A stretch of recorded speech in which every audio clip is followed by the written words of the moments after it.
வணக்கம். Welcome to Tiruchendur. வாங்க திருச்செந்தூர் கோவிலின் இன்றைய தரிசன நிலவரம் என்னவென்று பார்க்கலாம். இன்று புதன்கிழமை காலை 5 மணிக்கு நடை திறந்தாங்க. முதல் தரிசனமான விஸ்வரூப தரிசனத்துக்கான பக்தர்கள் குவிந்தனர்.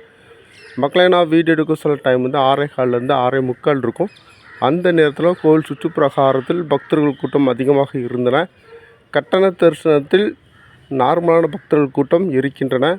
அதே போல் பொது தரிசனத்தும் பக்தர்கள் இருக்கின்றனர். அதனால் காத்திருந்தான் தரிசனம் செய்ய முடியும்.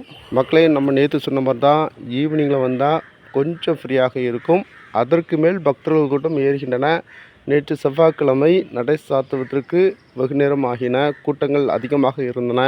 நாளை வியாழக்கிழமை பக்தர்கள் கூட்டம் அதிகமாக இருக்கும். அதனால் வெளியூர் பக்தர்கள் முக்கியமாக ரூம் அரேஞ்ச் பண்ணிட்டு வாங்க. உங்களுக்கு ரொம்ப கம்ஃபர்டபுளாக இருக்கும் தரிசனம் செய்வதற்கு. முருகப்பெருமை கிடைக்கும் பருவத்துக்கு நம்ம சப்ஸ்கிரைப் பண்ணி நன்றி, வணக்கம்.